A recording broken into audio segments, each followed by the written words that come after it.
we go.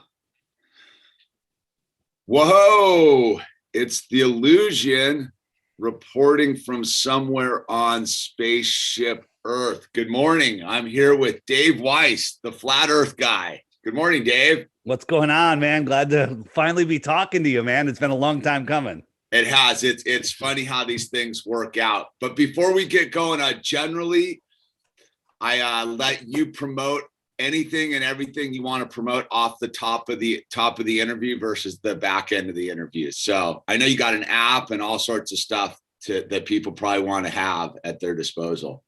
Yeah, you know, the app is, I will talk about it during the show a little bit, but sure. The app, you know, I'm not here to sell apps. I'm here to give people the opportunity to see the world that they live in and really increase their lives. And the app is literally the best way to do it. So we'll talk about that. It's called the Flat Earth, Sun, Moon, and Zodiac Clock app. But I'll show you why you want that app. You don't have to get the app.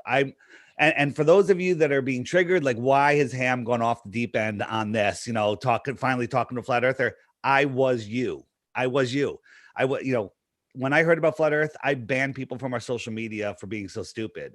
But if you hang in there today, your life will change unbelievable in ways that you can't even imagine. And I'm so confident of this. I'm offering a Bitcoin for anybody that can give me one proof of the globe. Just one. Just one. Just one. Just one proof of the globe. And I figured, you know, when I heard about flat Earth, I'm like, wait a minute, there's a million proofs of the globe and there's no proof of flat Earth. And the exact opposite is the truth. Okay. So, all right. I'm excited to do this. So, all right. It's funny. Generally, okay. I only ask one real question to see how we all go, but I already so what do you think about the aliens? What's your take on the aliens? right off into aliens. So aliens, extraterrestrials, does that make any difference to you? Same thing? Aliens, extraterrestrials. No difference. Okay. So if we look at the word extraterrestrial, well, what does extra mean? More. Yes. What does terrestrial mean? Terra is land, terrestrial, extra land. Right. So let me just backtrack a little bit. Most people, when they hear of flat Earth, they're brainwashed because they've Googled flat Earth and they've ended up at the Flat Earth Society. And they think that this is the flat Earth, a disc floating in space. No flat earther thinks this, right? There's no disc with other ball planets or even disc with other disc planets. No flat earther believes that. That's mind control.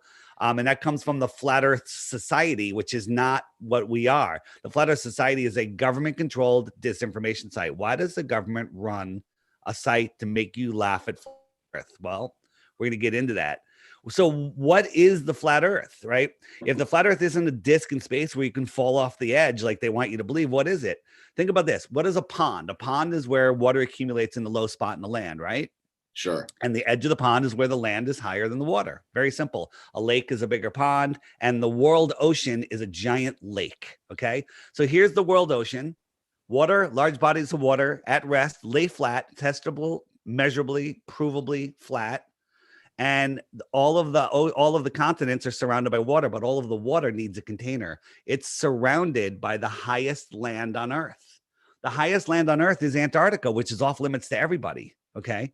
So Antarctica is not a continent at the bottom of a ball. It is the shoreline that surrounds the world ocean.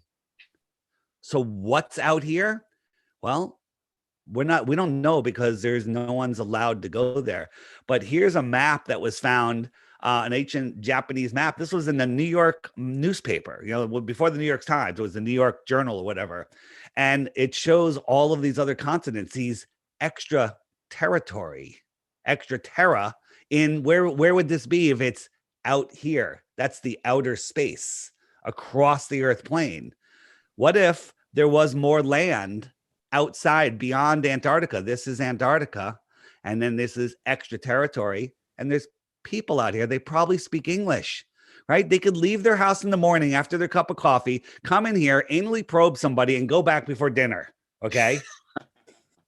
Sure.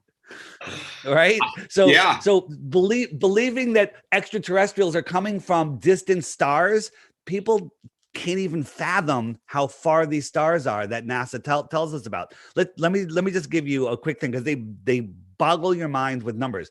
Do you know how much a trillion is? A trillion is a lot, right? Yeah. We've heard trillions in the news. We have trillions in dead, and trillions. How long do you think a trillion seconds is? Take a guess. If you guess within a week, I'll give you a Bitcoin. 1,000 years. 31,000 years. Okay. Okay. 1 trillion seconds is 31,000 years. Okay. The closest star is so that just shows you how big the number is. I'm short circuiting here. So our sun is 93 million miles away. That's what they tell us. The sun is a big yoga ball. The earth is a marble next to it, right? So if we had the sun, if the sun was a mile over your head while you were surfing, you looked up, you'd see the entire sky would be filled with the sun, right? Horizon to horizon, right? Yes. If I brought it really close to earth, then you move it 93 million miles away and it reduces, from the entire sky. Due to perspective, it's the size of a coin held at arm's length, right? Okay. It reduces due to perspective. So we can scientifically prove that if we doubled the distance to that sun, it would get so small you couldn't see it. Its size would just get too small. But just to be safe, let's make it 8 times farther. 8 times farther. We can prove that its angular size is so small you can't see it. That is a light hour. Okay. 8 times farther is a light hour. The closest star is 40,000 times farther than that. How could you possibly see that? So you couldn't see it? It doesn't exist. It's a mind gravy. It's nonsense. Okay. Everything we see in the sky is within the Earth system. Everything we see is here. It's local. It's within the Earth system. We live here on this flat plane. The sun and the moon circle around. All of the stars are within the firmament. Right? I know you're a Bible guy.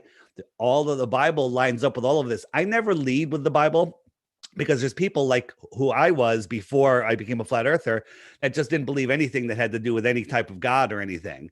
Right?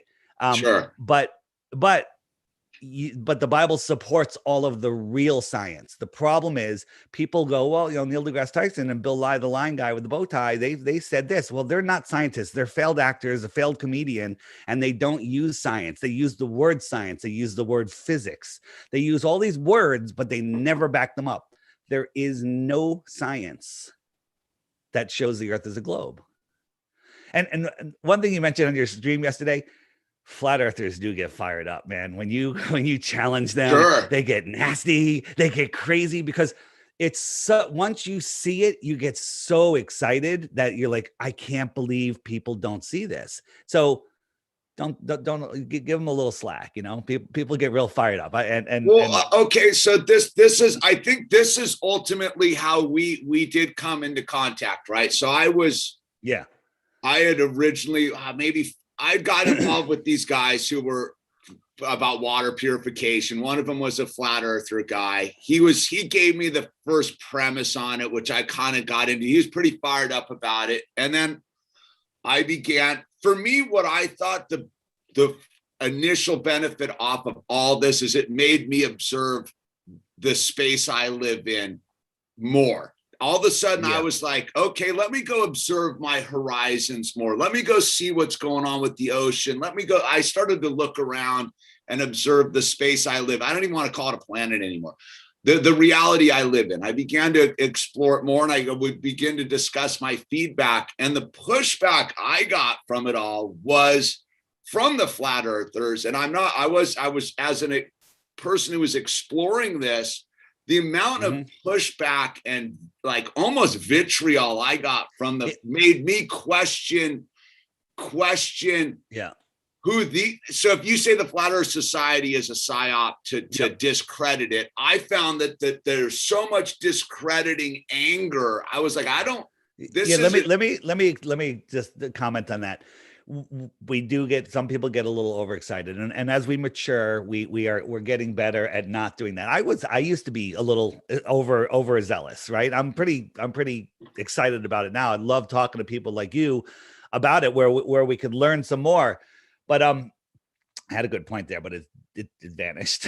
It vanished Well, into the I guess it gets to this thing. Why I was interested on you. You were the first person I'd heard talk on Owen Benjamin who was mellow about it, who was willing to come to the table as a person to teach people. And I'm an activist and all this. And I found that anytime that I get in people's face who are new to anything, that you turn them off. And so I almost became more fascinated why the people that want people to learn about this are busy turning people off. So I would ask you this, and this is what it became for me, why I sort of walked away from even the exploration of it, is what's the skin in the game for me? Like, I have real things to uncover that affect the health of my child, my body, my spirituality. So let me ask you this. What is the skin in the game for you, why this is worth your time and effort? Ham, that's the best question of all. And I like coming to it later in the show, but we'll hit it right now. The reason is, and everyone says, why? What difference does it make? What difference does the shape of the earth make? I still have to go to work. I still have to deal with, all the other crap that they're doing to us. And I actually had that same question too. You throw up your hands. The shape of the earth doesn't matter. It's the lie that matters. They don't want you to know that you're not on a speck spinning through infinite space in a godless or distant God universe. How do you dilute something like God? Well, you pour it into a bigger container. You dilute something by pouring it into a bigger container, like infinite space. Okay. So there are lots of people that have found God and that are, living their lives and everything, but they're still lost. They're still spinning on a ball flying through, space. They still think an asteroid could take them out at any moment. They still think that, global warming is a real thing. They still think that, we're running out of food, we're running out of water. None of that, running out of power. None of that is true. None of that. It's all fear to keep you in fear. The truth of the matter is we are at the center of creation. We are in this realm. This place was created for us by a creator. Whoever that creator is, that's your own journey. You can figure that out yourself. But we're here at the center of creation and nobody has dominion over us. Nobody can tell us what to do. The only thing that we have to do here is maintain control of our soul and not interfere with anyone else's free will. That's it. Don't sell your soul and don't interfere with anyone else's free will. And it's a beautiful place. Oh, all right. We're on the same page. Okay. So again, I think what it was cosmic alignment, why you came back up. One of my viewers sent me your clip from the podcast and I was like, oh, wow. And I had your number and the interesting, I was like, wow, because I'd been wondering over the course of the last year, what happened to you guys. I was like, where did the flat earth movement people go? We're here. We just had a conference. And everything got drowned out. And I found that the more I explore things tend to pop up to drown it all out. So we have a moment where I've found that the big lie has been exposed. We've seen nothing but exposure of the lie over the course of the last year. And it seemed like this is right on track with uncovering the lie. And as that, so, all right. So if we dig into this thing a little bit, like right off the thing, I downloaded your app and I was watching the spinning of the thing. And this is the question I have. Mm-hmm. Just on looking at the map that's put on the thing. It takes, one of the things that I found to be super fascinating was the air flight patterns and the emergency landing places and the airline stuff. So how on the map that you have, it appears that Australia is super far away from Chile. Yes. Okay. How do you explain that it's closer to go from Sydney to Santiago than it is to go from Los Angeles to Sydney? According to the map that you have that's looking down on. Well, when you look at the flat Earth map, you're saying that Los Angeles is closer to Sydney than Santiago, and it is. Yes.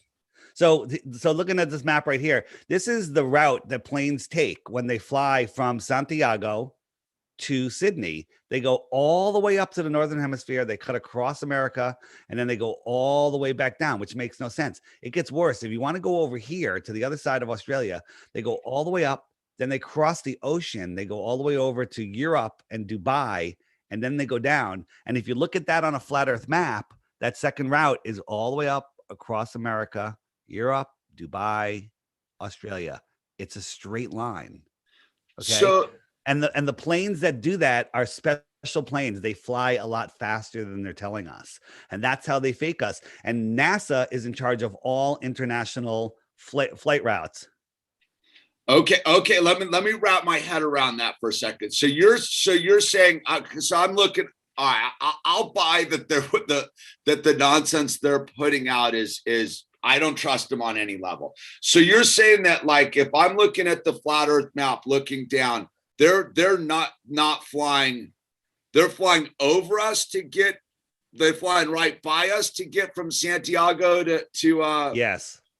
So yes and no. Lots of times that's what they do, but there also are times where they could be flying around. Like if we're here, they could be taking a longer route around here because there's wind currents that circle around here. I'll show you later when I share the app, and they could be flying that also. There's the app. There you go. You got it. You can activate screen sharing for me. Yeah, I got the app and I was like, okay, let me get on some things. So the base that's what threw me off, like, well, my first observational thing on the map. So okay. With this map, what is this map based upon? That's called the azimuthal equidistant map. If you look, it's the map that came out in the 1800s, or I'm not even sure when it came out, but it is the map that they use for navigation. Now, is it a perfect map? I don't think so. We don't have access to these areas. You know, Australia looks kind of wide on that map, but I don't know how wide Australia is. And they say that that this map is just a projection of the globe. Well, we say that the globe is this map wrapped on a globe, because the distances that they show us on the globe, if you look at the globe, you know, if anyone has a globe, go pick it up, look at the sticker on the bottom. Hold on. You have a globe? Yep. Here we go. Hopefully you didn't peel the sticker off. All right. Now, if you didn't peel the sticker off, turn it upside down and read the sticker on the bottom. On the bottom of the base. Okay, I'm looking at it. Is there a sticker? There is. Let me get my glasses here. There's a like a sticker that says something, or on the very bottom of the base. On the bottom of the base, the part that touches the table down there. Okay. Is there a sticker? No sticker. Just says made in China, of course. Besides that, all right, normally there's a sticker there that says not for educational purposes, for decorative purposes only, because it's all wrong. Like if someone tried to leave South America to go to Africa, they'd realize that the trip is twice or three times the distance that they're showing on the globe, because it's a flat map wrapped around, right? How did Universal Pictures in 1927 know what the globe looked like before a rocket ever went into space? Okay. Sure. Yeah. Sure. It's nonsense. Let me go over a couple things. You said that you started observing the world around you. Well, when you look out over the water, some people see a curve. Some people like, well, it looks kind of flat, but some people see a curve. I see a curve. And here's the reason why we see a curve.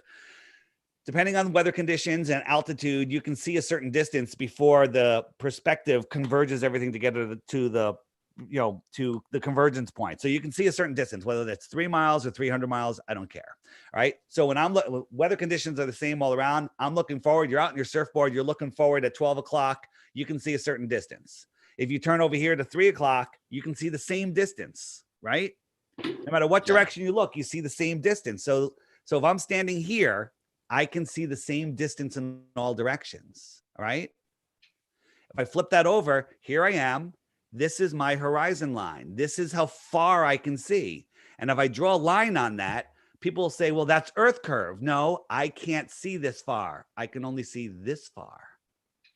So that curve, your mind, your programming says, oh, that's the curve of the ball. That's the globe. That's the edge of the globe. No, it's not. It's the edge of your vision. And you think that that's a curve of a sphere, but it's not. It's just the limits of your vision. We see in a circle. always. Oh, all right. Well, one of the big things that they used was like the if you put a flat line out and you stand back and you observe the horizon, you do get a flat line. So that, well, you do, but again, as you start, and you know from surfing, when you're out there, the farther out you look, the more things get weary. You get distortion, you get mirroring, you get miraging, you get all sorts of stuff. I don't know if you saw in the newspaper that this was a big deal recently sure. about the ship that was floating in the sky, right? Now, you being a surfer, I'm a boater. I don't see a ship floating in the sky. Do you? No. Okay. What we see here is a wind line. And this is smooth, glassy water reflecting the sky. But all the mainstream media, all the scientists, they're all, well, it's a heat and the cold and the refraction, and then it's a superior mirage. It's not. It is literally just, there's the real horizon behind it. Now you can see that I drew all that line in there. But someone like you and I, it's people don't know what they're seeing.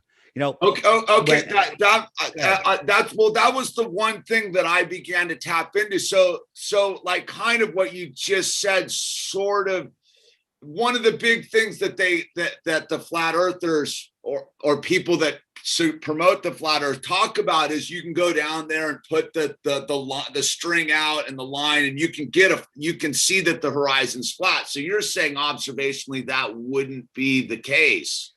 Well, no, it's when you're looking over a great distance, sometimes you can't see as far, when you're looking out to the side, you can't see as far as you can't see all the way to that line. So you are seeing a flat circle. It's very subtle, but if you draw a line on it, like I did, you're seeing in a circle. You're seeing in a circle across a flat that makes total sense to me from what you're saying about your perspective. I'm just saying it's one of the things that people promote is this thing, and then so this is the weird, interesting, contradictory thing that I think people bump into, is because that's what ultimately got me as a person who's intuitively known that this is all a fraud from very early on in traveling. I've never bought into maps and all. I'm as a person who's into cartography, I've always questioned the maps on a base level of it all.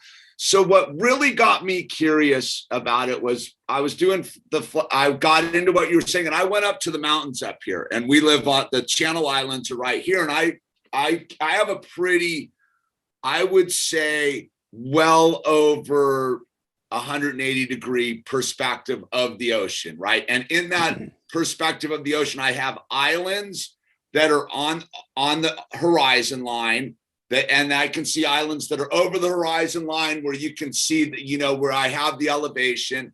And then I have islands that are inside of the horizon line, if you will. And I began to observe the ships moving in and out of the horizon, and ships moving along through the island, because the shipping lane is between myself and these islands, and then there's the ocean behind it, and you can see the perspective of the horizon behind the islands. And I was like, okay, I can see 50 miles that way. I'm looking at an island I know is 20 some miles from me. I can see that thing, that distortion of perception right there.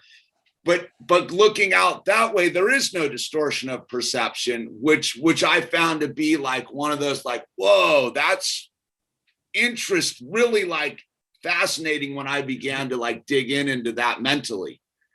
When you're looking across the earth plane, especially across water, the air is the thickest, there's the most water vapor there, and things get compressed. The lower you are. Here's a building that looks like it's underwater. Looks like some of it's hidden behind the curve, but all of these terraces are the same width, but you can see that they're compressing. This is an atmospheric visual thing, right? So down here, they're all compressed, and Globers will say, well, that's because it's behind the curve. No, it's not. It's just compression. It's the way our eyes work. It's the way the angular view of things work. Okay. So right there from that picture on closer to the horizon, it's compressing. It's compressing, and everything compresses into the horizon. That tiny little millimeter at the horizon could be the next 100 miles. Right? Okay, so I had one of the things that I always trip out, and there was a full moon the other day. Why is the full moon, when it's first comes up over the horizon, optically appear to be so much bigger than it does an hour later when it's up? If it's compressing at the horizon, why is it the moon appears so much bigger when it rises versus later in the evening? This one's gonna blow you away. And again, the optics of the sky there's so many things that are factoring it. One of the things is when you're looking across the plane, when there's moisture in the air, it's magnifying things. So as something's going away, it's getting smaller due to perspective, but it's also being magnified at the same time. Wrap your mind around that. But here's the thing. Next time you see a full moon, a big moon on the horizon, and it's gigantic, when you take a picture of it, it's tiny when you take a picture of it. It's like, where's the giant moon that I just saw, right? Try this. Next time there's a full moon, turn around backwards so the moon's behind you, just spread your legs, bend over, and look at the moon through your legs, and it will not be giant anymore. Okay. It's all the way your mind sees things, and that short circuits your mind, and the moon is tiny again. It's crazy, but it's true. I'm fascinated to do that because, again, one of the things why I like this conversation isn't for me. Like I said about the skin in the game, on the bigger picture, I'm already convinced this is all like a hoax and smoke. I mean, I like the intellectual digging into my mind and seeing how I am optically and mentally tricking myself all the time. Yeah. Ham, this is you mentioned yesterday that someone that says they know everything, well, that's the person that doesn't know anything, right? Flat earthers, a lot of us what's beyond Antarctica? Is it a dome? Is it an endless plain? Are there other puddles? Are there rings around us like I showed you earlier? We can all argue about that all day. That's fine, or have discussions about it. But one thing that we all know and can scientifically prove is we're not on a spinning ball flying through a heliocentric universe. I mean, think about this. The heliocentric story, nothing exploded, created everything. Then all of the dust, dirt, and rocks coalesced into spinning balls, and all of the gases coalesced into giant, bigger balls and lit on fire and left a vacuum in between. How do you have a ball of gas in a vacuum? It's nonsense. It's nonsense. Going back to the ships over the horizon, ships do disappear from the bottom up. Okay. If they were on a ball, sure, they would disappear from the bottom up, but there's other reasons too. So right out here, I'm zooming in on this sailboat. I'm going to zoom all the way in, and you're going to see the sailboat, and then I'm going to zoom out, and it's equivalent to the boat just going away. We just don't have time for the boat to go away. And watch, the bottom of the boat will start disappearing. It's disappearing. It's due to angular size. It's due to what I call the wave front edge. The boat disappears, and now it's out of view. A baller would say it's over the horizon, but it's not over the horizon. It's just beyond your ability to see, right? Because we can zoom in on it, that proves it's not a physical horizon. So that's actually kind of interesting, just because that totally makes sense. So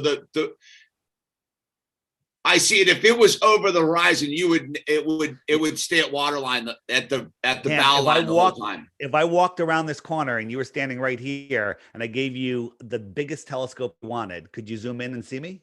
No, I'm behind there. So I'll flip this over, pretend this is the curve of the earth. If I'm down there, this is a physical horizon, and no amount of magnification would bring me back into view, because you would be blocked by this hump, this earth hump. Sure. Right. Sure. But we can see things too far. I mean, we use their math, and it shows that, we can see things. Here's 9.4 miles away, this oil rig, and the camera's at 1 foot. At 1 foot, according to their math, there should be 59 feet of curvature. But not only can we see the rig, we can see water for dozens of miles beyond the rig. Okay. That's impossible on a globe. The first thing that you go is, well, the earth maybe is bigger. Well, if the earth was 1,000 times bigger, there still would be curvature. and there isn't. There's none. Okay, no, that's what I was getting at with seeing all the islands laid out in the ocean before me on the horizon. Is that's what kind of really was like my first like observational thing for me, like looking at it through this lens, was how the islands were placed and being able to see other islands way over there and watching the ships move around them. And I began to be like, that doesn't jive with the perception of what you're saying is it goes on infinitely flat till it hits Antarctica, let's say, or another land mass. Every straight line leads to Antarctica. Every straight line, no matter what direction you go, leads to Antarctica. Let me just show you one more thing on vision, because this is the people will ask, like, how if the Earth is flat when I'm at the top of a mountain, how come I can't see Mount Everest? How come I can't see Europe? And the answer is two things. One is because the angular size of things gets really small, and the other thing is the air is like soup. All right. The air is thick. It's like if you're in a pool, 100-yard long pool with crystal clear water, you can't see the other side of the wall. If I do a smiley face on the other side of the wall, you can't see it because the water will block your air. So this is a famous viewing spot in Aluja, France. And out here is Mount Canigou, but you can't see it. It's 175 miles away. At 175 miles with the viewer height, the top of Mount Canigou should be a mile below the physical curve. So Glober would say this is the physical curve of the globe, right? But on 2 days a year, when the sun is migrating in between the two tropics, the sun lines up with this viewing spot and Mount Canigou. And all of a sudden, when the sun goes beyond it, you can see Mount Canigou. Before, the reflected light off of Mount Canigou could not push through your eyes, but the sun is bright enough where it can backlight it and you can see it. The very top of this mountain here should be a mile below the curvature, but it's right here. And it's not a mirage. The mirage couldn't block out the sun like this is. We can see too far, but you can't see forever. You can't see forever. You know, as you look into the distance, things get dimmer and dimmer, and they literally just become sky. Sure. That makes sense to me. Yeah. Like okay, so that's what I find interesting about it is some of the things make total sense as just a human who travels around and surfs and studies things. Like some of it really makes sense, and then it bumps into these other things that don't make sense to me from that, which gets a lot of the yelling about, I think, is because I don't know if I buy into like certain aspects of it all, because like what? Okay, for example, like where I begin to like it peters out for a little bit with me is I get into the whole, I don't buy into the space program thing, right? So, okay, I go, well, what is the firmament and all this stuff? And I go, so what is the sun and how is the, I get the map that you got, which ultimately makes sense on the app. Like I can wrap my head around that. Well, if we're not, what is the sun then? Because that's a key what component. Is the sun? What is the moon? Why are they round? Why are other planets round? The other planets are not what they're not terra firma. They're lights within the Earth system. But the sun and the moon are the largest objects in the sky and the ones that we can see the best. So I don't care. The moon to me looks round, right? You know, here's 4 moons. Are these spheres? Are these all spheres? Is that one a sphere? Well, no, I've seen this. I'm in. This is interesting. Yeah. So this one, is that a sphere? And here's the point. It doesn't matter if they are spheres, because it doesn't matter what shape the lights are in your ceiling. Your floor is still flat. There's no correlation. But they want us to believe the whole idea of the mission to the moon was to make people believe they can walk on another ball floating in space. None of that is true. I don't believe the moon is a physical object. And we can kind of scientifically prove that, because during a total solar eclipse, no one has ever seen the moon. No one's ever seen the moon. When the earth shine should be lighting up the moon, it's blocking out the sun. We should be able to see it, but we cannot see it. So what is the moon? I don't know. I think it's a projection into our system. Have you seen, there's this guy I stumbled onto. I bounced out of him from John Levy. He's the guy who does a pretty interesting model about that the earth, the flat earth is inside a crater on the moon, and the moon is reflection that we see. Like, have you checked him out? Yeah, I've seen it. And it's interesting. And I'm not going to say no, I need more information on that. I've been looking into it. And, I was thinking about it, and I was down at my local beach walking around the park, and it was after a rainstorm, and I'm on this dirt path, and there was this puddle, and I stopped and I looked at the puddle, and it looked like a friggin' world map. Right. So you can see things that you want to see. I don't see enough evidence on that. I'm not ruling it out. I need more information. The moon could be some sort of reflection of what the earth is.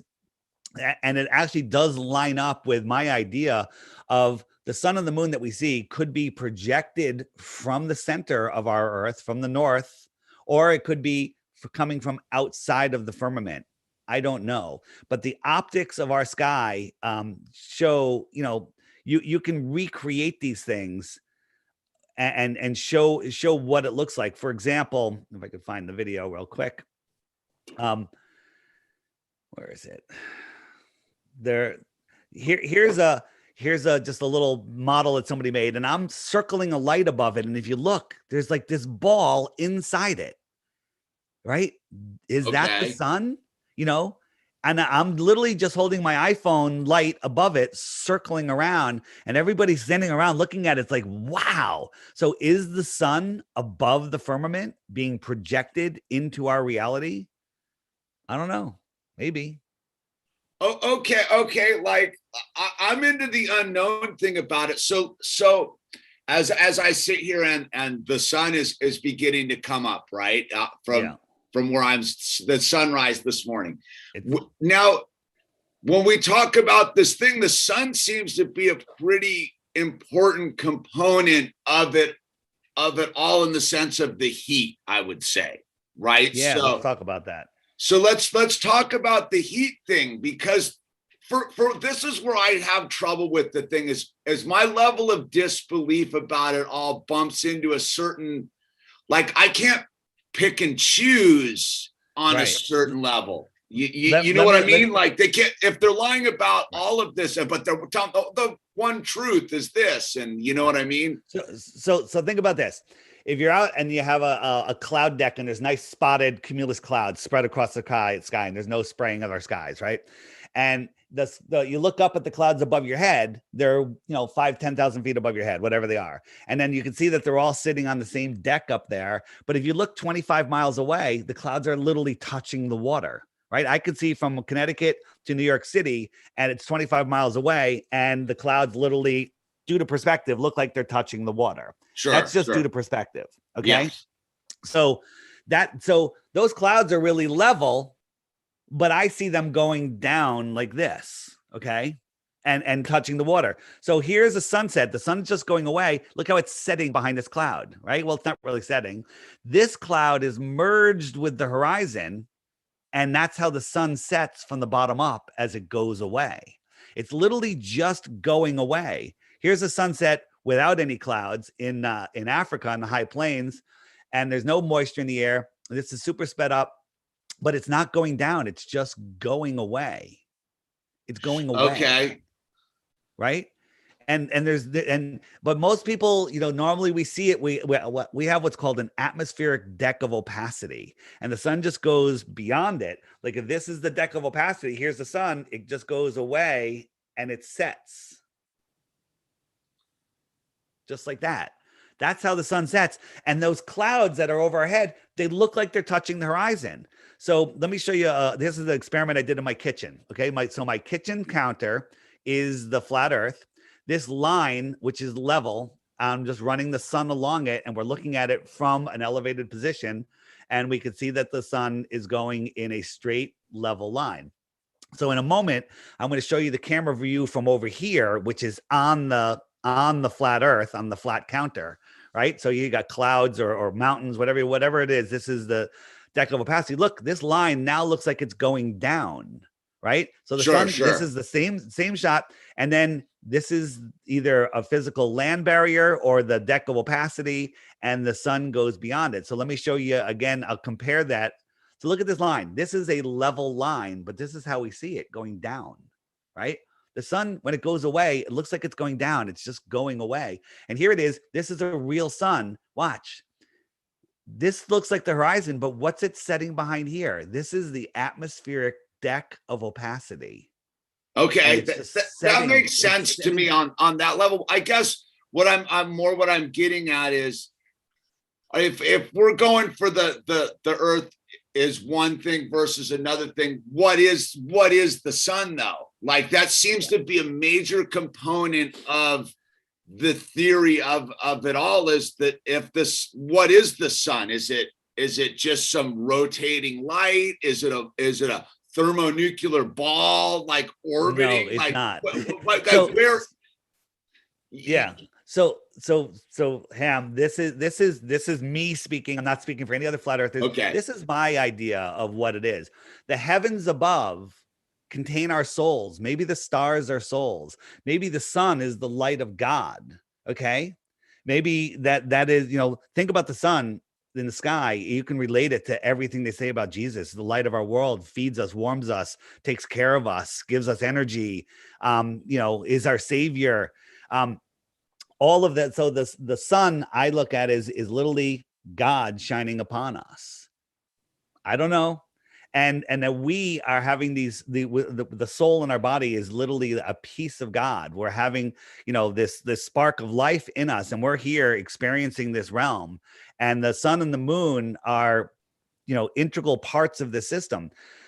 There's some people that believe that the moon is in charge of transferring souls to and from our world. And there's a lot of correlation to that. I'm not the guy to talk to about that, but it's very, very interesting. Well, so, no. I like that. See, well, that's where I think that it breaks. The thing is that we went from like sort of like an observational trying to stay grounded in observing to now like we bump into the sun thing and it becomes sort of a metaphysic ethereal question. I don't know the answer. The answer is things that, you don't know the reason things happen, but things happen. You don't have to know the reason, like that there's a God, but you can't really explain how he came to be, right? Okay, fair enough. So there's lots of things we don't know about, about what this world is, but we can scientifically prove it's not a ball flying through an infinite vacuum. It's just impossible.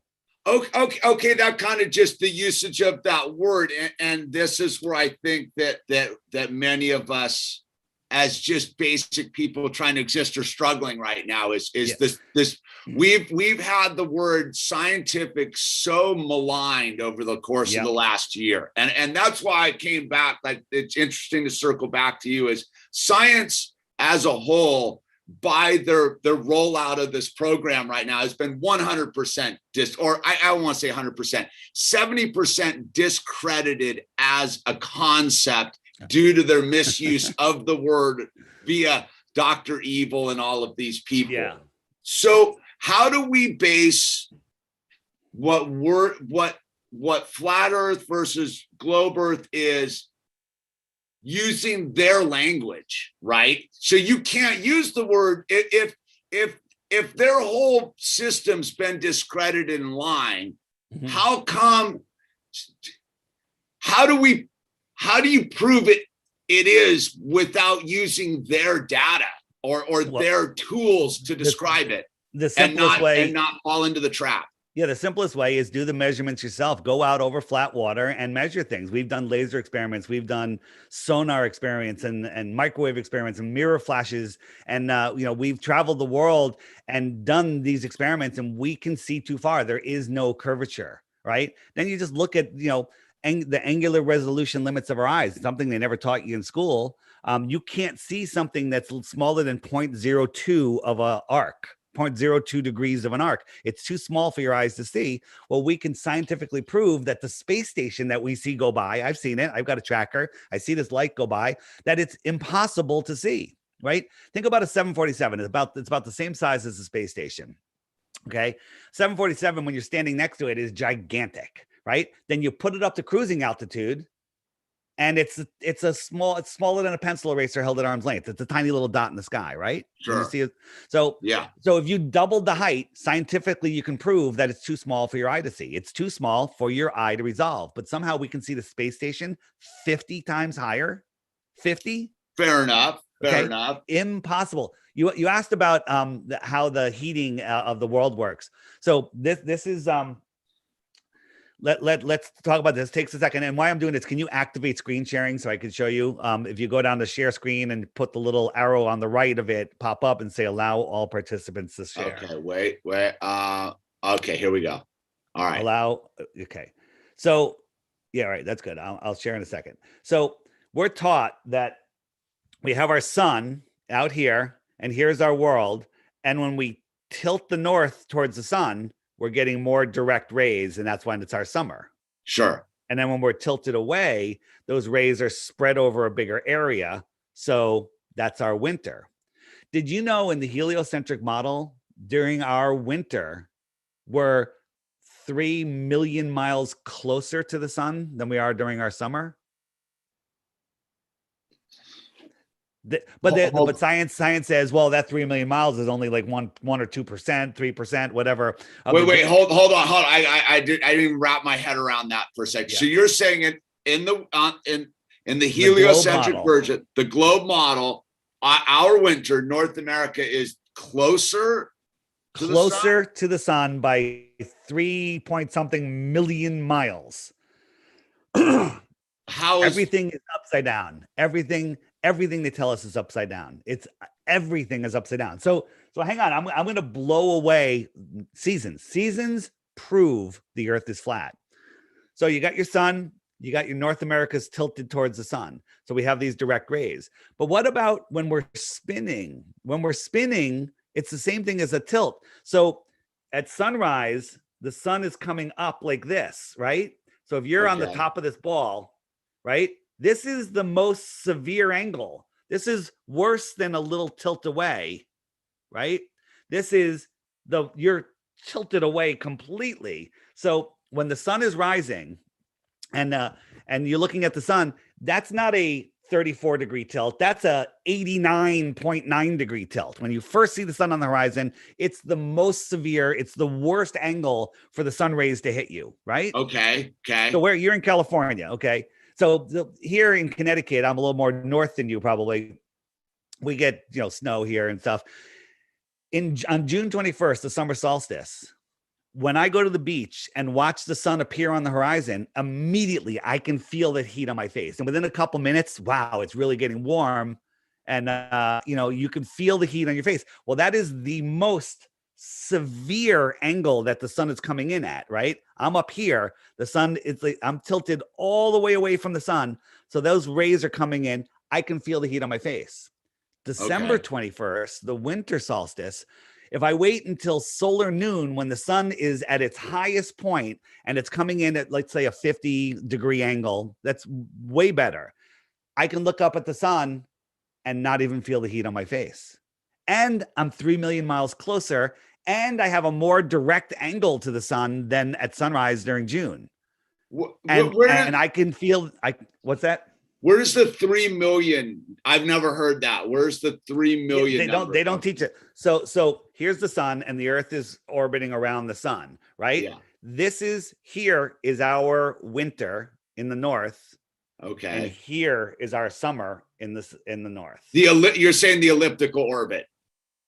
The elliptical orbit, when during our summer, we're farther from the sun. Crazy. They don't teach you that in school, but just look it up. We are farther, and they say that it's all about the tilt. Well, you got to remember the spin is the same thing as tilt. Wait, hold on for 1 second. It couldn't be about the tilt. It would be about the orbit, right? Like the tilt wouldn't have that's not what they tell us, because miles. During our winter, we're close to the sun. During our summer, we're farther from the sun. Okay. Your brain can't even compute that because it goes against everything you believe. That's what they tell us. And people don't even compute it. People don't Yeah. even believe that's the official story. It's kind of like 9/11, the Shanksville story. No, people don't even believe that a plane liquefied the ground and disappeared. Yeah, They yeah, don't, they yeah. don't even believe that that's the official story. Hold on, like just for a second. I'm just wrapping my head around the thing, because this is where I bump into the thing is there's a certain level of using their own system to disprove themselves, which is sort of an oxymoron. You know what I mean?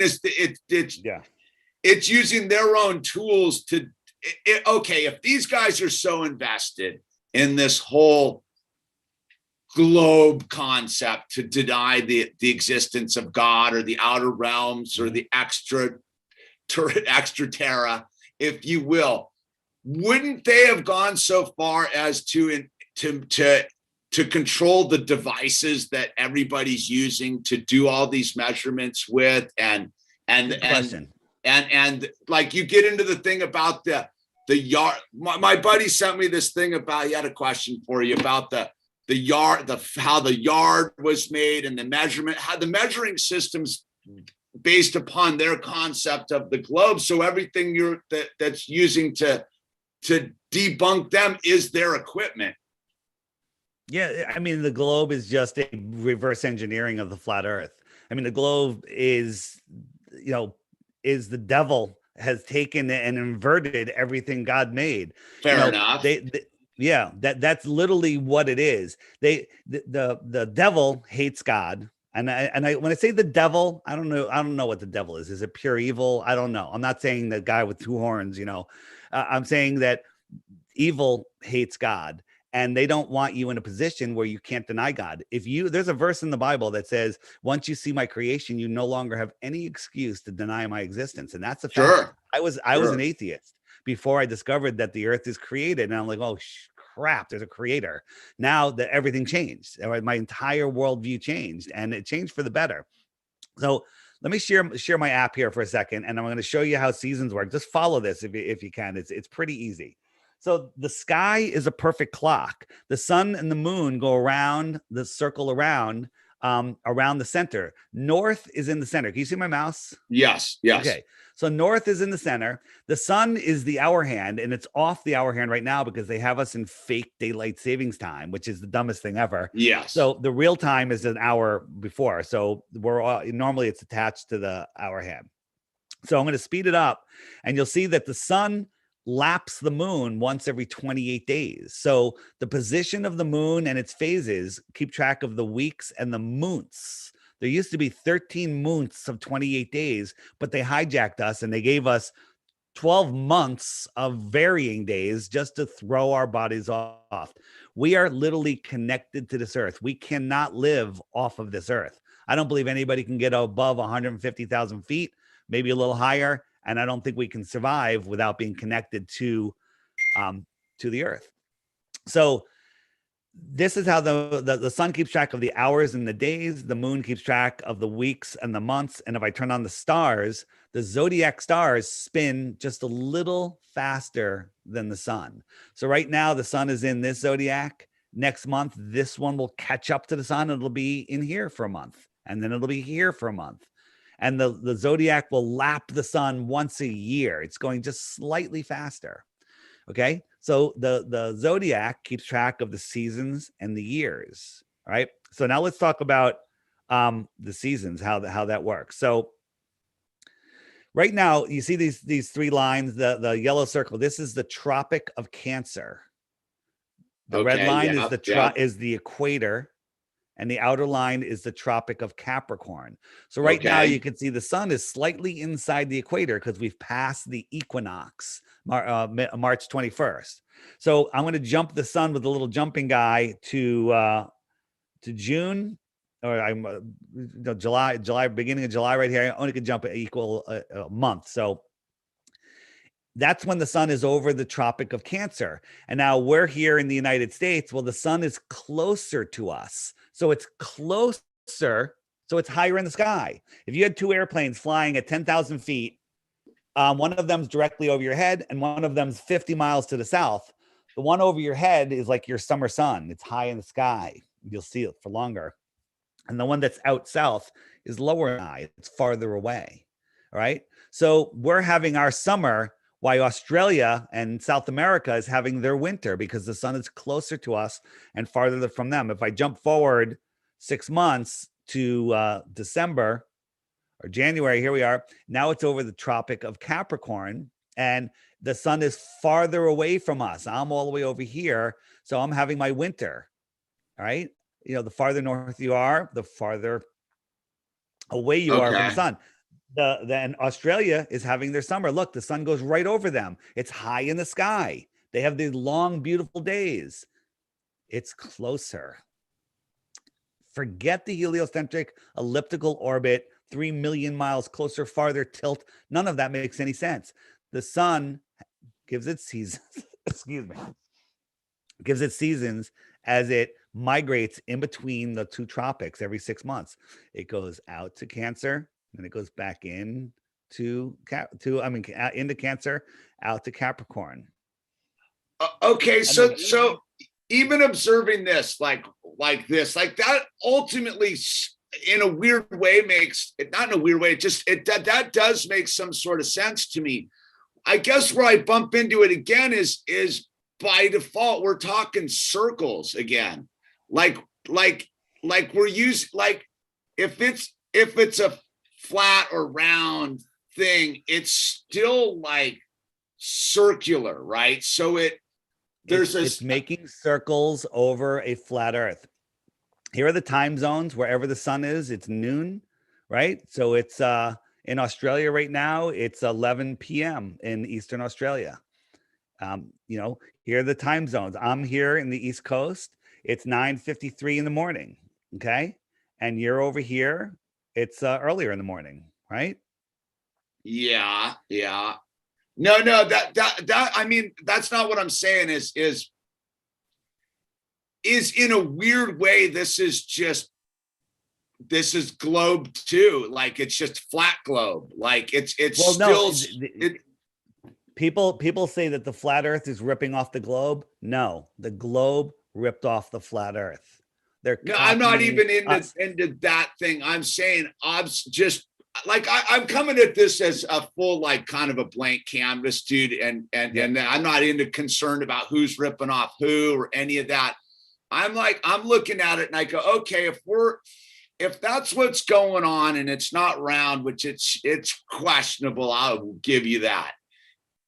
Mm-hmm. It doesn't make a lot of sense that there's just that there's this focal point in the center. Everything spins around that. There's some far off land out there, maybe. It just seems awfully conveniently round. Did you get what I'm saying? Like it seems very round, and it doesn't. I don't get why what is the roundness of it all? What's the round? Why not round? What do you want the sun to go in a square or a triangle? Well, I guess. Round. I mean, people, you know, you can't just separate if you're gonna create a false model of the world, you have to like okay, the sun goes around, so we have to make the world round. I mean, it's a genius deception, the globe deception. Let me get out of the app real quick in the app. And this is for your listeners. I see a couple people in the comments saying this is crazy, this is not. And I said the same thing. I was you. I'm offering a Bitcoin for anybody that can offer one proof of the globe. And here's the challenge. Every day there's a new video right here. You click it and up comes the daily video of the day. Every day there's a new video. Just start your day. Have your morning coffee, your breakfast, watch that daily video. And then after 2 weeks, if you think the earth is a globe, send me an email, info@theflatearthpodcast.com with your one proof of the globe, and I'll give you a Bitcoin. But before you do, you have to hit this button right here, the question mark. And up comes every single question that you're going to have. You're going to say, hey, what about gravity? You know, what about eclipses? You know, if I click what about eclipses, up comes a playlist that Google is hiding from you. They will not serve you these videos. Sure. Right? These videos explain what the eclipse isn't and what it is. Right? Okay, let me ask you this. As a dude who thinks that cryptocurrency is the equivalent of globe versus flat earth, why would you be using their thing, like cryptocurrency, the biggest fraud ever perpetrated on humanity, from my perspective. It very well could be, but there's also there's also an opportunity there to break away from the system and use it against them. So, well, no. See, well, that's what I find fascinating. If the system, if the system is the system, why? Crypto, and I'm just pulling on this thread a little bit. Cryptocurrency seems to be the equivalent of moving humanity into a globe Earth reality, dude. I don't know why anybody in their right mind is, and I don't mean it like derogatory like that. I don't know why anyone would be promoting crypto at all. It seems to be like the biggest fraud ever perpetrated on humanity. Well, that's an interesting way to look at it. Money is the biggest fraud ever pulled on humanity. I mean, money is complete and total nonsense. Right now, if someone said, "Hey, here's $100,000, you can either put it in cash or you can put it in Bitcoin," I would put it in Bitcoin, right? If it was my only choice, I'd put it in Bitcoin because I have the potential to make, keep value and store wealth. Here's the thing. I don't want to get into crypto. Crypto is very interesting. No, I get you. No, I'm not trying to get into crypto. I'm just saying it's like part of the whole thing with the globe Earth versus the flat Earth is this great lie thing. Yeah, and for me, I'm trying to get to the bottom of the lie. So I find it interesting is the lie works in many different realms here, and right. And if we buy into one of their trinket dances, then we're discrediting the other trinket dance. I guess what I'm saying is by the very fact of buying into the monetary system on any level almost validates them. I got you. Here's my opinion on Bitcoin. I don't think Bitcoin is the psyop that many people think it is, and I think that the elite are petrified of it. And I've been following Bitcoin for 10 years and I haven't been buying it. But if I had put $1,000 into it 10 or 12 years ago, I'd be a billionaire today. So if it's the biggest scam on history, well, it's turning people into billionaires. Well, but I know what I'm getting at is it's the same thing. It's like people have invested their whole concept and manipulated humanity based upon the globe, right? So you look at the Vatican and all these people that are holding out on all the knowledge and this thing, they went and were like, wow, we're gonna convince everybody the planet's on a globe. It's not a flat plane because of financial incentives, right? I don't see any other reason to do it except financial incentives for themselves to control travel, whatever they're trying to control, the state of life. Right. So that's where I bump into the little bit of again, which is where I walked away from the whole thing, is if you truly believe that there's something to uncover here, the first thing that you have to come to the truth with is they're manipulating you emotionally. And that anything that would cause you to be aggressive towards another human being who you're trying to teach something to is their system. And that's why I get into it's a psyop level, because like, what's the skin in the game? Like, right. Ham, I'm with you. And I'm not saying that the crypto is good or bad.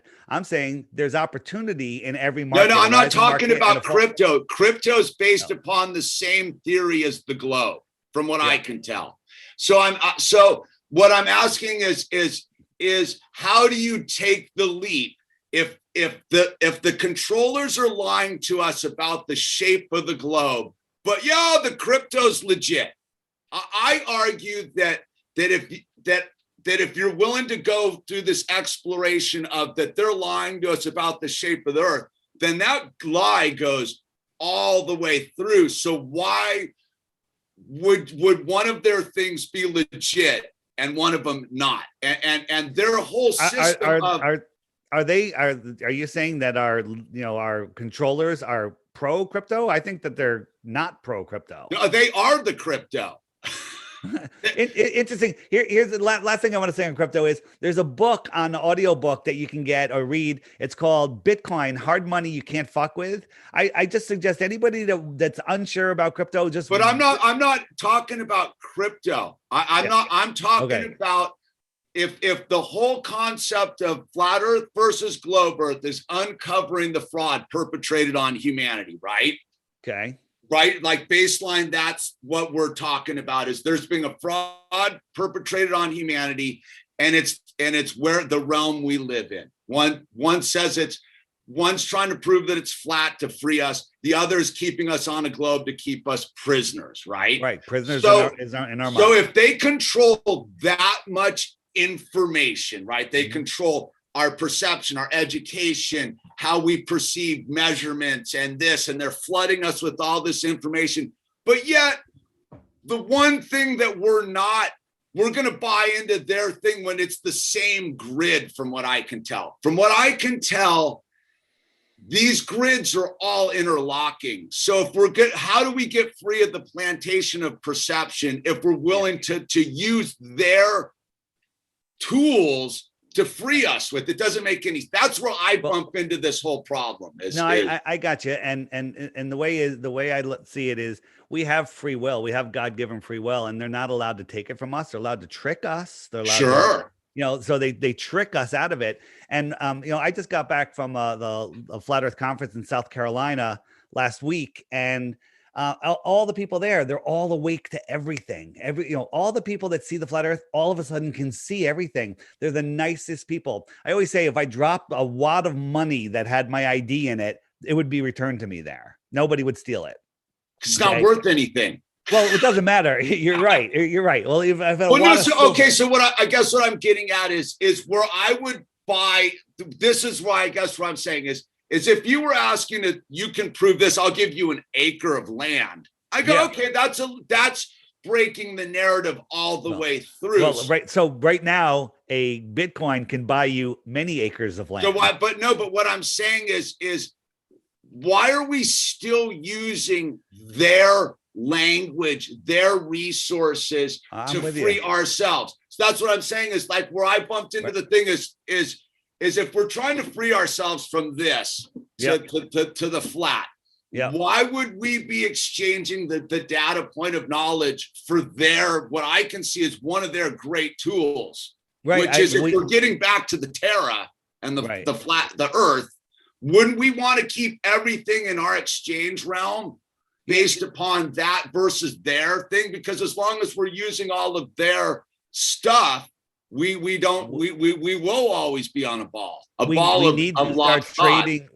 Yeah, we need to start trading amongst ourselves. We need a form of money, and there's different. I make this hot sauce. I make the greatest hot sauce on the world, by the way. Greatest hot sauce in the world. I refuse to sell it. I'll give it away and I'll trade it. That's it. Fair enough. I don't want money for it. All right. And just the energy of that little trade that I do with somebody, or even if I just give it to them and say, hey, one day when you've got something I need, you can send it to me, right? The energy of that is so freeing, so amazing. There's no amount of money that can replace it. So we are trying. There are people, that are waking up. We are trading amongst ourselves. We are exchanging, and one of the things, just getting back to crypto for a second, one of the things that does is it eliminates the middleman, eliminates the bank. Are you sure? Are you sure that isn't the middleman? You know what? Maybe, but well, no, because again, as it ties into the thing of the globe, right? Like how do you explain the exchange of information, right? Like if you buy into the internet and the satellites and the repeater stations and all that, how does all that work? Like, that's what I'm saying is, like, the basic concept of blockchains based upon the grid of the computer system and the wiring, and the wiring is based upon this global thought. And I get, like, it makes sense on the flat Earth and on all that, even more so than it does on a globe. But what I'm saying is their whole thing is based upon that. Like, it just seems like another circular ball of logic. For me, my thing is the thought pattern is global versus flat. Like, I think that's what I meant about the skin in the game. Like, on just a dude level. Like, what is your ultimate objective with this?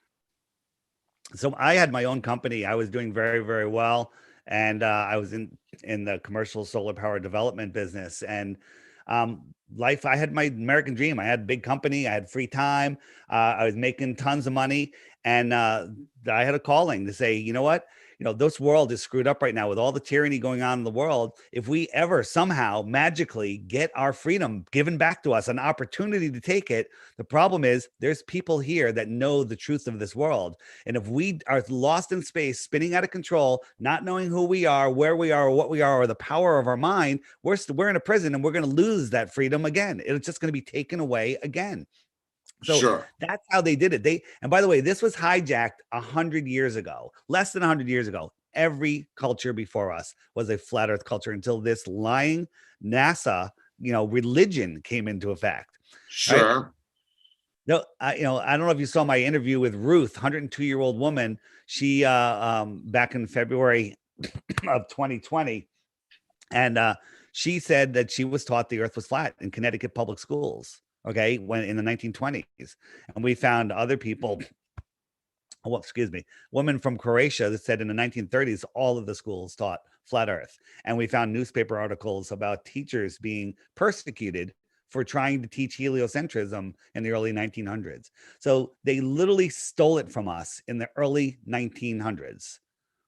Oh, okay, and this is one of those probably but what's their vested interest? The proverbial them, the devil, the evil, the controllers, the whatever you need to call them. What's their vested interest with? So if we get into the thing with the flat Earth and the wall of Antarctica around us and all that stuff, apparently we really can't get out of it. It's a cage inside of a cage thing. Why do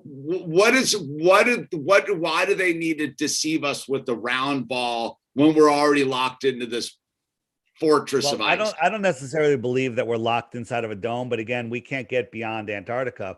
And the answer is humans don't like cages. You put someone in jail, they're going to just fight until they die. I would beg to differ. Humans seem to really like cages from what I can see. well, they're walking around all day long with them on, Right. The example that I give is if you had a mountain lion as a pet and you had him fenced in a quarter acre, he's not going to be very happy. He's going to be paid. But that's a species leap. Human beings are very captive oriented. I'm making an analogy. And so if you put that tiger in a safari park with a fence that's 50 miles around, he's probably going to see the fence one day and just turn around and go back into the woods and be fine. But you put a human in a park, I don't care if it's 5,000 miles around, they're going to see the fence. They're going to want to go to the other side of the fence. Right? No matter what. I beg to differ. I see people that I would. Well, you would, but that's what I'm saying is if one of the human characteristics from what I tell is compliance, there's very few of us are willing to go out on a limb to even discuss this stuff without the pushback, which is why I'm open to these conversations, right? Because I'm not afraid of the pushback. But what I observed, like if the controllers came out and said, look, I don't see what the vested interest in this whole charade is for them. Like, what does it do for them? Control of our minds. It's control of our minds. They put our minds into prison. If you look at the movie The Matrix with Keanu Reeves, I call it a documentary. At the beginning, his soul knows the truth of something, and he knows something's wrong in this world, but his mind is trapped in the matrix. And then when he unplugs from the matrix, he finds out who he is, where he is, what he is, and the power of his mind. So you look at the Neo at the end of the movie compared to the Neo in his bedroom, depressed at the beginning of the movie. That's what matters. They're keeping us in fear and making us give up our divinity, give up our soul's journey, and letting them control us. They're all about control. They're dividing us now. There's going to be two classes of people: the uber rich and wealthy and royals, and there's going to be the serfs. We're not in the first, we're in the second. Okay. They're trying to control our minds. They need our minds to create their world. Our thoughts create our reality. People Sure. don't realize the power of our mind, and they don't want us to realize. If everyone in the world united today and go, you know what, all this country division, all of this nonsense it's just division. It's to divide us and make us weak. If we all join together, they're done. We are the many, they are the nothing. Okay. So, and that's what I find interesting about this whole thing, because we're on the same page about this. We're two dudes trying to figure out how to open the cage door, right? Yeah. Because we know. Stop complying. I'm sure you've never worn a mask. Can I say that safely? No, I wear a full tiger thing if I got to do it, dude. I wear a whole giant thing, and it opens the. See, I'm like you with you wear like a tiger head. Yeah. Nice. I wear a whole tiger head, and it gets me to come because it opens the conversation where they're like, well, and I go, I'm not in compliance. I'm pushing the narrative past compliance. This is ridiculous. And then we talk and we get into it puts them at ease to talk about it versus me screaming them at. So that's ultimately like kind of where I turned off to this whole thing was, it's the equivalent of people screaming at some minimum wage cashier at the front door. Like, I spend my time battling City Hall. I battle politicians. I don't scream at cashiers, right? So where I bump into it is two dudes trying to get free of this all. Their control mechanism is division, right?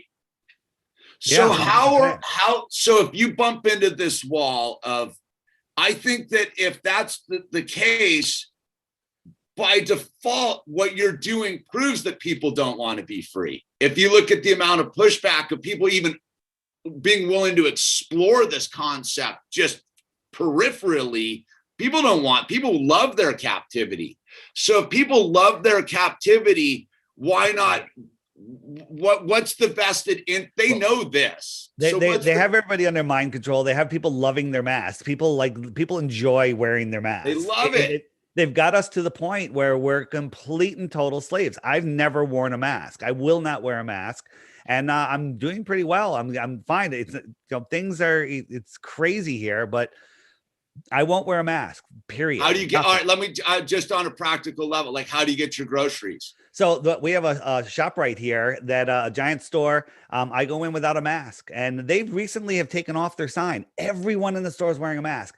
I never, ever, or almost never see anyone without a mask in there. The other day, there was two other guys I saw for the first time ever. And occasionally they'll come up to me, sir, can I, you need a mask. Can I give you a mask? I say, no, thank you. And they go, oh, okay. And they walk away. And if they push it farther and they say, why can't you wear a mask? I say, it's for a medical reason. And now technically they're not allowed to ask me, but if they ask me, I'm happy to tell them. I just tell them I'm prone to bacterial pneumonia. And the best way to get it is to wear a dirty face diaper and rebreathing your own toxins. Okay.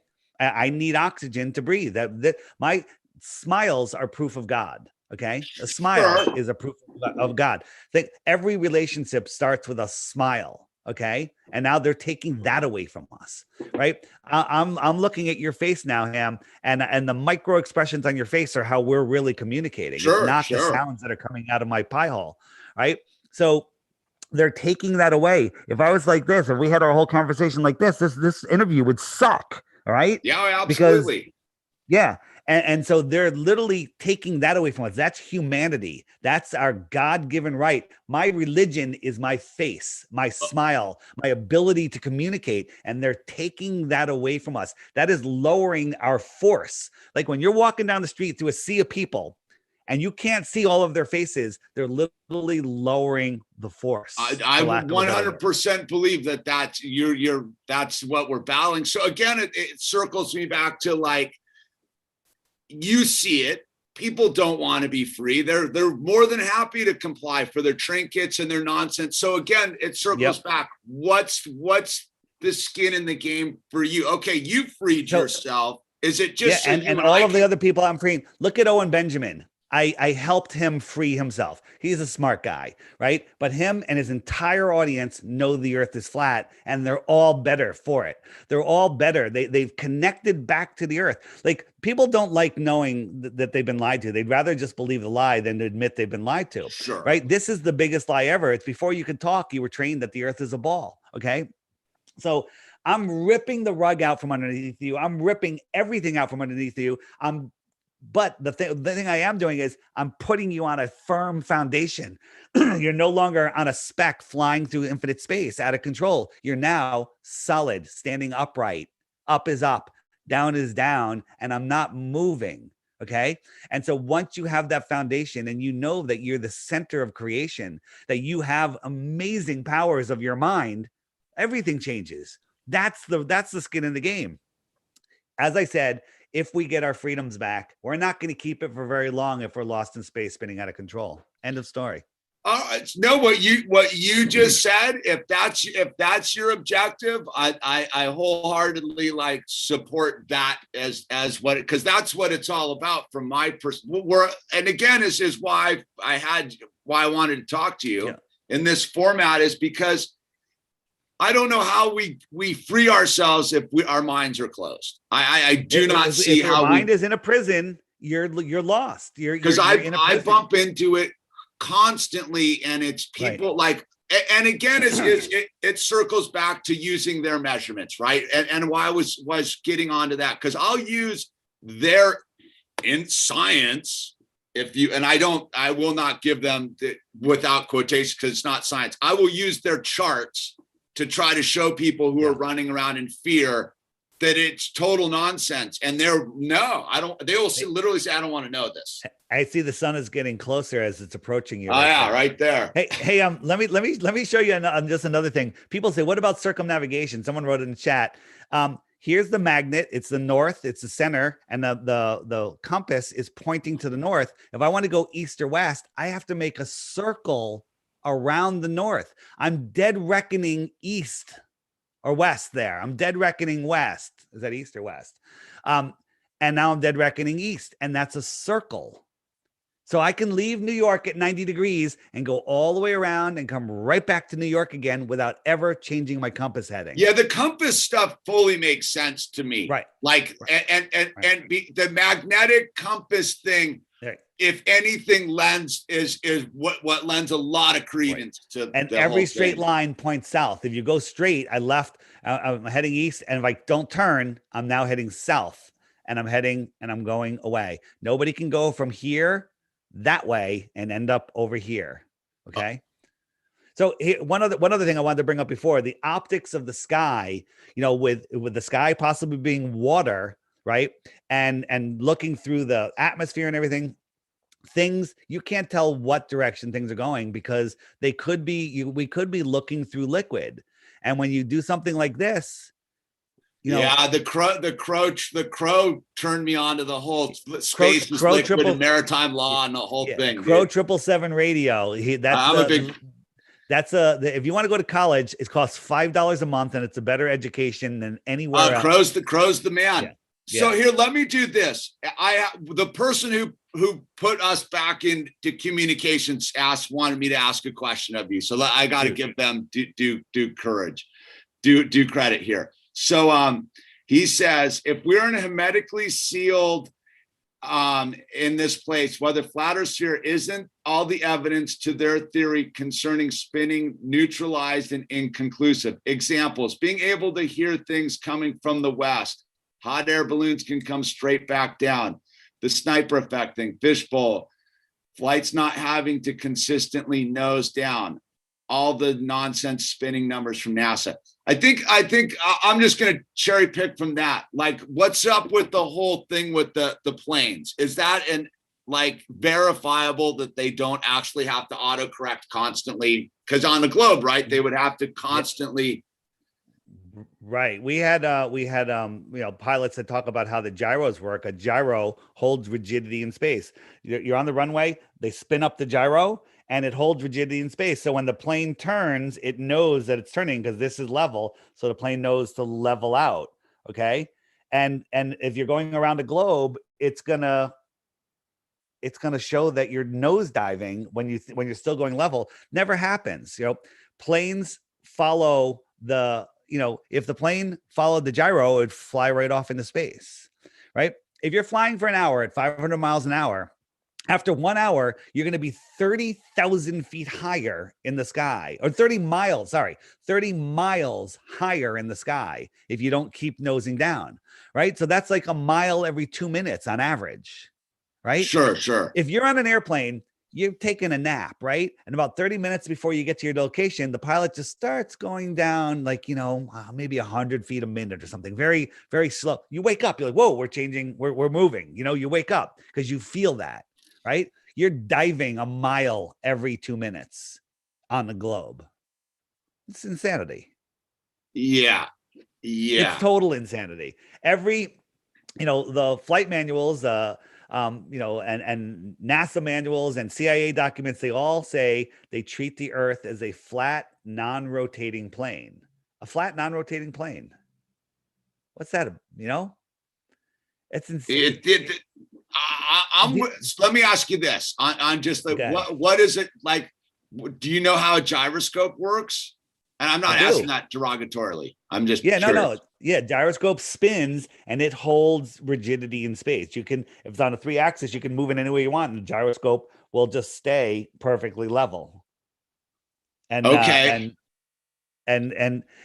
So there was an experiment done with a ring laser gyro, and the gyro did precess at about 15 degrees per hour. Well, that's what the Earth would do. And so people assume that's the Earth curvature, but they tested it again in Denver up at the top of a mountain. And at the top of the mountain, if the Earth was spinning, it should process exactly the same, but it didn't. See, that's where you bump into some stuff where I buy into it a little bit more is elevation on mountains versus like sea level. I think there's some real like credence to the whole, like their numbers don't crunch. I'm just saying that experiment conclusively proves that it's the ether that's spinning and not the Earth. Every scientific test for Earth rotundity or axial rotation has failed. Every one of them. Okay. So one of the things that you get into, if we're living in this dome thing, where is what's generating the weather? Like if you're following the weather patterns, why is the weather spinning around the axis, so to speak, on the flat Earth? Why isn't it blowing straight across? Why is the wind based upon this global thing, right? Like the wind patterns, and then they go backwards down below, right? Like if you go with the Coriolis effect, right? So why is the wind blowing a different direction lower than on top? Let me show you here. So I'll pull up on the wind map of the flat Earth. This is the actual winds right now on the flat Earth live. And if you look, they're not this crazy sine wave pattern. We live in this toroidal field where we have this toroidal field around us, and the sun and the moon are the anode and cathode of this battery system. And I can't point because it's not on my green screen. And so we have these counter rotating winds. They're very consistent. They change slowly over time, but this makes more sense. Wrap that on a globe and you get these giant sine waves. That's interesting. Where I still bump, like, I guess that's interesting for sure. Why is there a logical reason for the focal point being the center of this realm, if you will, like north? What is there a theory behind that? Go ahead. I guess if it's flat, right? If it's flat, why does it need to spin in a circle? Like, why wouldn't it blow across it? What's making it spin in this? Do you know what a toroidal field is? I don't know what this world is made up of, but there's energy that you can measure that comes out of the center and wraps around. If you just Google a toroidal field, that could be responsible for the weather. The only true forces in our world are magnetism, electricity, magnetism, which are brother and sister. And our world is a giant magnet and a giant battery. So there's a channel, LC King, if you want to learn more about this, right? The moon is the anode, the sun is the cathode of the battery, right? And the salt water carries the current, and the land is the salt bridge, and that creates this free energy system. Okay. Hey, I'll give David, if an hour and a half later, this is the piece I wanted the most, right here. So this is this free energy system. The earth has this, has a measurable charge to it. It's a negative charge. And I say that negative charge is responsible for things to go down. It attracts things. As you rise up off the earth, there's voltage in the air. There's 100 volts at a meter, 200 volts at 2 meters. And it goes up from there. So when you're above the earth, you have a positive charge to you, and the earth is like, hey, I'm negative, I'm not moving, come here. So it's a weak downward force. And then then buoyancy and density sort everything else out. The reason the helium balloon goes up is because the air is heavier, that's pulling down below it, and it's pushing the balloon up. And the reason rocks fall through the air and fall through the water to the bottom is because they're denser than both of those mediums. And if I drop a ball, a basketball, it falls through the air, but it floats on top of the water. Buoyancy and density. Down is down for me. Down is down for somebody in Australia. Down is not up for Australia. Down is down. Yeah. I'm rolling with you. That alone in itself is, I've always thought ridiculous. The whole dig, that concept of like someone's hanging upside down, like that, it doesn't make sense even for little children, right? My son was asking me like, oh, the person are upside down. Does this make sense to you? What's up? Is that a dinosaur on his shirt? Shame on you. Shame on you. Oh, we're allowed to play. We know dinosaurs are ridiculous. It was so Scooby-Doo, man. Yeah. Well, real quick. Wait, there's one comment on dinosaurs. In the 1800s, this royal guy wrote a paper on dinosaurs, speculating on dinosaurs. Nobody in all of ancient history has ever mentioned dinosaur bones. He wrote a paper on it, and then a year later to the day, he discovers the first dinosaur. Well, that's I've always argued that's one of my big things about you can manifest anything you want into this reality. He rolled out into the Gobi Desert and found his bones, dude. You know what I mean? Like, yeah, hey, I'm going to go way out there. I changed my mind. Dinosaurs are real. Here's a photo. Well, no, that's where like the inconsistencies of what I think as us as human beings are battling through is, to me, like, again, not to dig into this thing. To me, the dinosaur the dinosaur that we're creating is crypto, like, if you will. And that again is the inconsistency of the human cage dynamic, is like, it seems like we want to free ourselves from one cage to a new cage. I don't believe we're in a cage. I believe that there is outer worlds that we can get to. Whether this dome is energetic, maybe it has doorways. I don't know. Can't go there. That's all speculation. But excuse me. So you know how I blew you away with we're closer to the sun in our winter than we are in our summer? How that was hard to compute? Yes. Think about this. Science tells us because of the Earth's spin, because we're spinning, the water bulges at the equator 14 miles high. I used to think that was the coolest thing ever. That's what mainstream science tells us. Makes a lot of sense. Spinning. Okay. How come Africa isn't covered with water if that's the case? Yeah, that one I thought sounded stupid because it contradicts itself. How come this lake doesn't care about the spin? How come this lake doesn't care about the spin of the earth? Yeah. No, right. I'm with you. All right. So if as a person who's committed to your path, if you will, yes. Why haven't you set sail? Like, why aren't you like set sail for what? Antarctica? Yeah, the gate, if you will. I'm talking. You know what I mean? Is if this is what it is, and there's because the Antarctic Treaty in 1959 went into effect. Nobody is allowed to bring any fuel beyond 60 degrees south, which is this pink line, which is still 1,000 miles from Antarctica. And it's off limits by all the countries in the world. Signed this treaty that's been in effect since 1959. It can't even be questioned until the year 2041. Every treaty in the world has been broken. But through all of this time, Sure. We're not even allowed to fly an airplane over Antarctica because it could disturb the penguins. Yes. Okay? Yeah. No. For me, that's where the poke is. Where I go. That to me, that's the big threat. Is that weird world where people argue that, like, where I go, no, that's a scam, is because of Antarctica, is the proof that this is all a worldwide scam, that there are no real countries, it's all a big hoax. And it's exactly, you know, how many battles were there in the Cold War with Russia?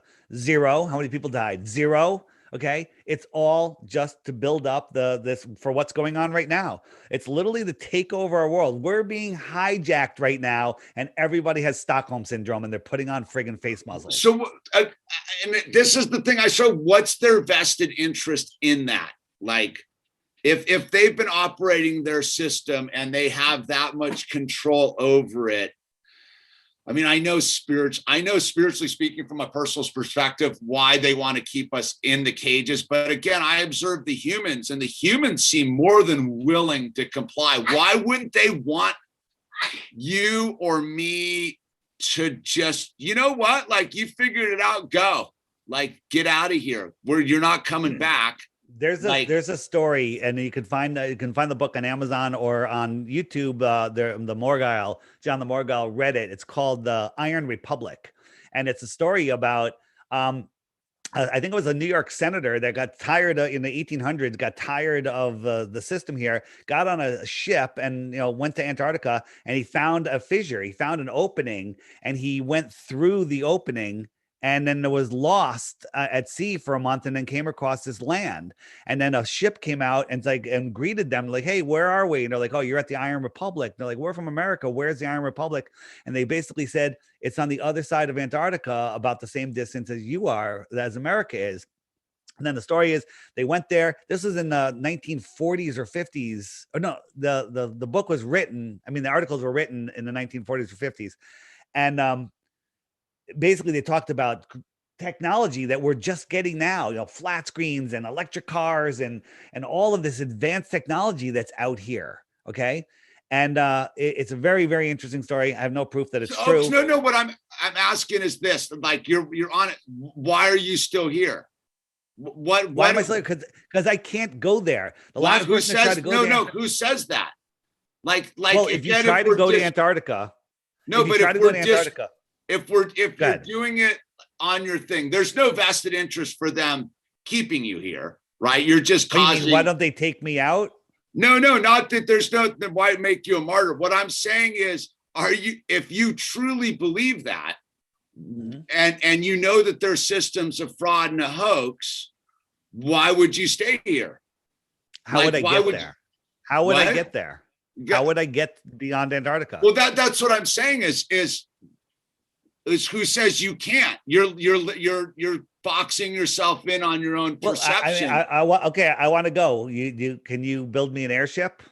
Well, why couldn't you sail a boat? Why couldn't you build an airship? Because let me explain why. Because if you cross this line, you will be met by military ships, threatened to be sunk, sent back to your country, where you will be arrested and jailed.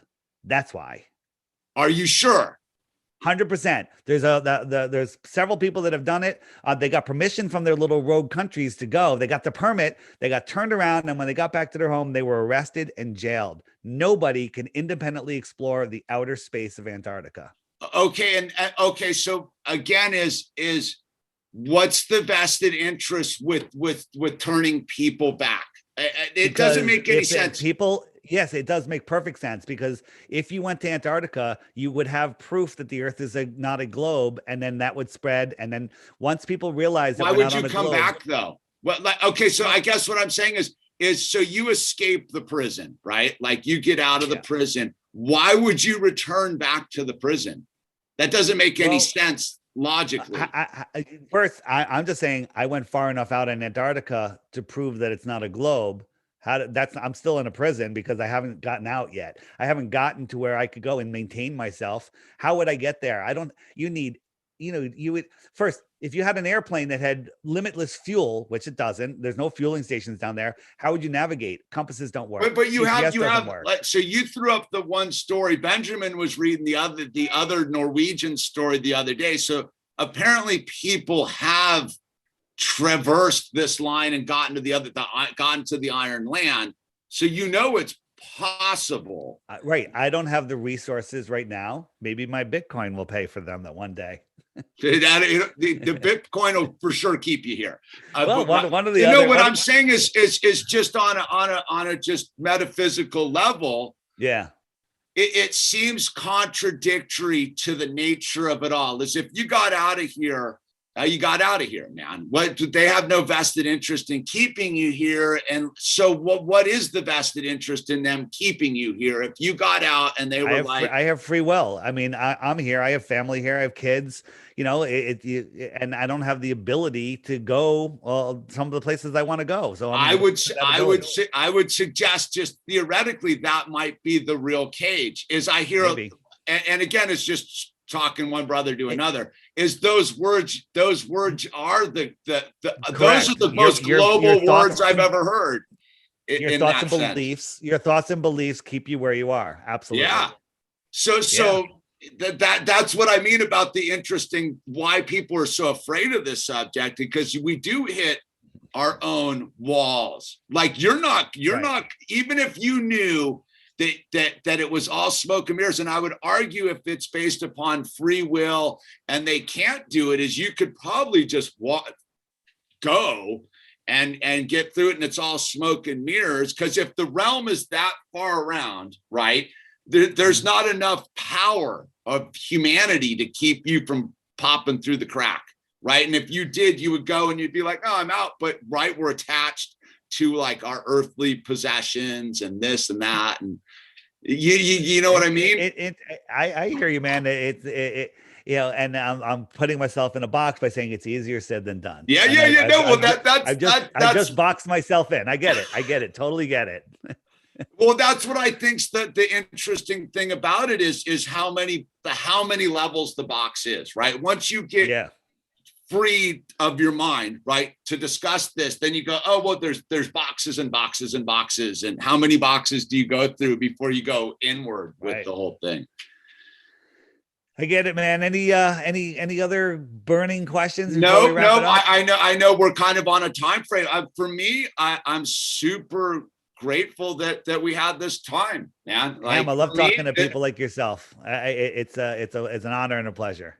Absolutely. And I love how it works. And I hope we can do it again. And like I said, I'm always available. So if you want to, anytime if you want to have a round two, just let me know, reach out. You got my number. What's up, little guy? One last thing is don't let them control your mind with cartoons.